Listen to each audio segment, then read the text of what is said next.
Tomai, ką tu čia veiki?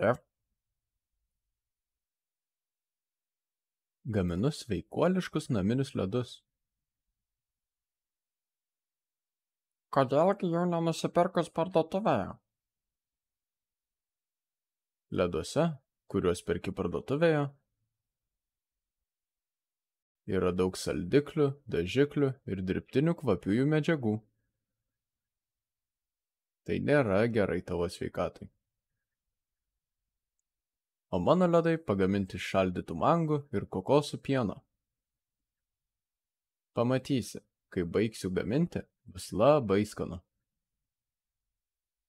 Sekantį kartą galėsime pagaminti kitiems. Be to, kartu gaminti yra smagu.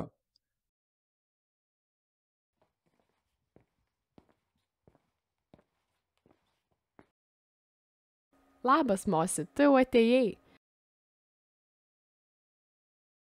Tomas gamina labai gardžius ledus, o kartu galėtume pagaminti ir skanių salotų.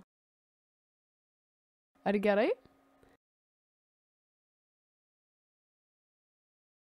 Bet aš nevalgau daržovių ir nemėgstu salotų. Nesijaudink, Mosi, gaminti namuose smagu. Nes galime naudoti bet kokius mums patinkančius produktus. Į salotas galima dėti, ką tik norime. Reikia valgyti kuo įvairesnį maistą, nes jame yra daug įvairių būtinų ir naudingų vitaminų. Tai puiku.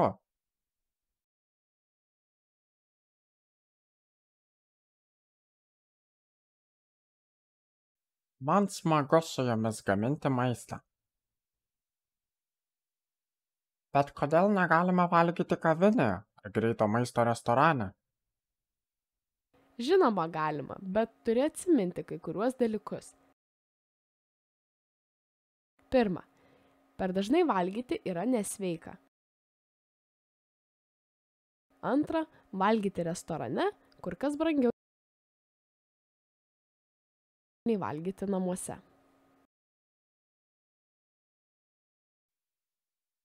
Taip, tu teisi, Ana. Mosi, jei valgytume tik restoranuose, nebūtume taip smagiai pasibuvę kartu. Ir nebūtume išmokę gaminti. Valgydami vien nesveiką maistą, pavyzdžiui, skrebučius, kuriuose gausu cukraus, greitai nutuktume ir neturėtume energijos. Tokiu atveju galima netgi susirgti.